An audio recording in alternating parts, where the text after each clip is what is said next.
But Danny, this is barely any Avatar news. Why are you going out of your way to make a whole video about it? I'm not doing it for me.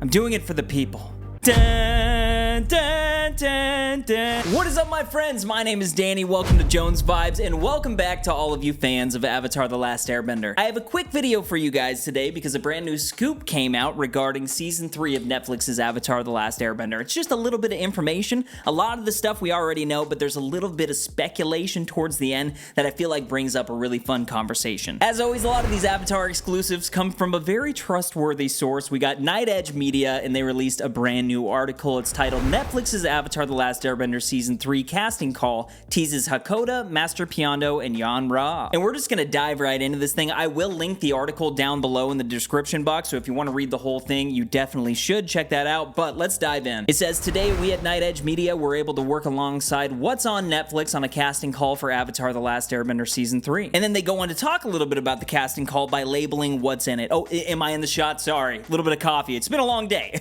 It says, Carlos, character is male, 40s, mid-50s, indigenous, a strong leader who is more committed to his job than to his family, and he doesn't know how to fix that. Recurring guest star. Next is Kenji, character is male, 40s to 60s, East Asian, Southeast Asian, a vagabond who's been living a rough life for quite some time underneath his roguish exterior. He's a bit of a philosopher and a rebel. Fight, sword experience, a plus, recurring guest star. That is one that we want to pay attention to a little bit. Next one is Oda, character is male, 60s to 70s, Asian, a tireless mentor who uses his superpowers, wisdom and strength, to better humanity. Still nimble after all these years, martial arts, fighting, experience, a plus, recurring guest star. The next is Yudo, character is male, 50s to 60s, Asian, sadistic military commander whose retirement hasn't quelled his intensity. One episode, guest star. I feel like we know who that is. And then we have Professor Shun, character is male, late 20s to 30s, Asian, playful, clever, and unspoiled by the wider world. He marches to the beat of his own drum, guest star. And okay, I'm gonna finish out this article, and then I want to talk a bit about who these characters might be, especially the ones that we don't know about. So the rest of the article says, Carlos is obviously the code name for Hakoda of the Water Tribe, and he was recently recast as Adam Beach back in May. And we already talked about that. If you were unaware of that, I have a full video about it on the channel, so go check that out. And we have Yudo, sounds very much like Yan Ra, the retired Fire Nation commander who murdered Katara and Sokka's mother. I want to talk about that a little bit more.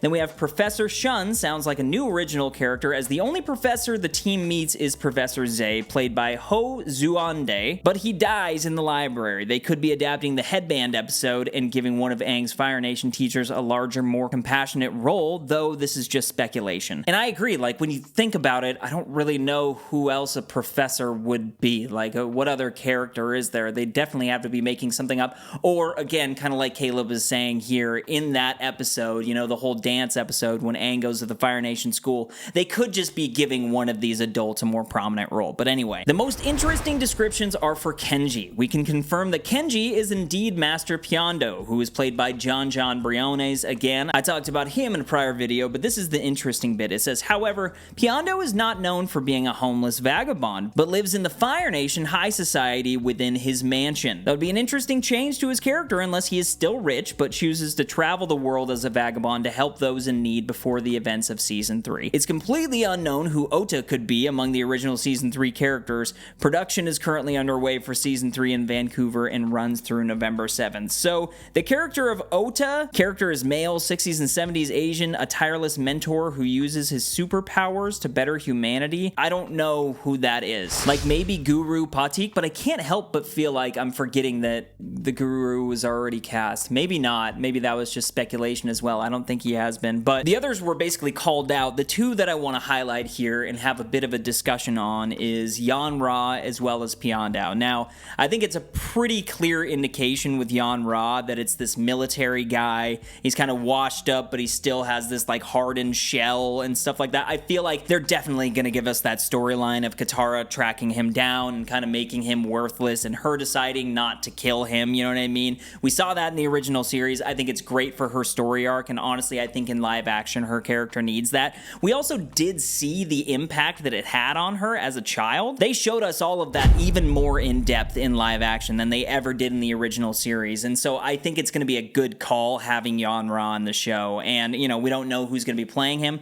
but I'm curious to see who it's going to be. But with Piandao, we already know he's being played by John Briones, and I just don't really know what to make of all of this speculation. I don't know if this is exactly what they're going to do with this character, but when you're trying to match up these descriptions, like, who else would he be? You know what I mean? Like, who else would this casting call be talking about if they're talking about somebody who's really good at sword fighting? There are not that many characters that pop up in Avatar: The Last Airbender that focus predominantly on sword fighting, and so it's an interesting thing to kind of mesh up there with Piandao if they ended up taking a different direction with the character and having him be this like sword fighting master, but maybe he's a little bit washed up and he's living on the streets, maybe he's like a drunk or something. I don't know if they would do anything like that, and if they did take that direction, I could totally see fans having a big issue with it, because the way that Piandao is in the original series is in service of Sokka's storyline, right? You have this guy that clearly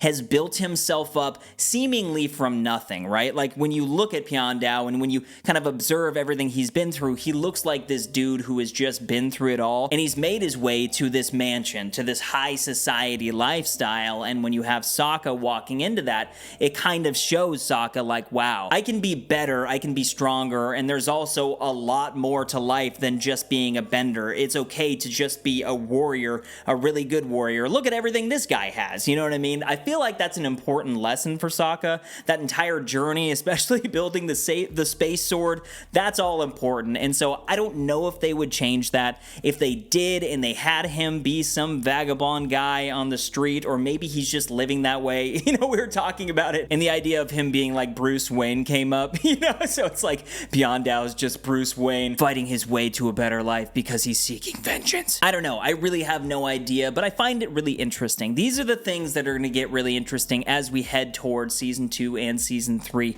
Largely season 3 now, because we know a lot about season 2 at this point, and we're going to move towards that season extremely quickly. And so, yeah, guys, just a quick video for you guys today, something to think about. Head down to the description box to read the entire article. Also, my friends, I don't know if you've heard, but I did just start a brand new Discord, and I have an ATLA tab on there where I provide these updates kind of in real time as they come out, just so if anything does pop up, you can get to it before I make the video on it, because sometimes it takes me a couple of days to put a video together, you know what I mean? So click the invite link in the description box, leave me all of your thoughts down below, but more than anything, my friends, I hope you're keeping up the good vibes. I will see you in the next video. Yip, yip!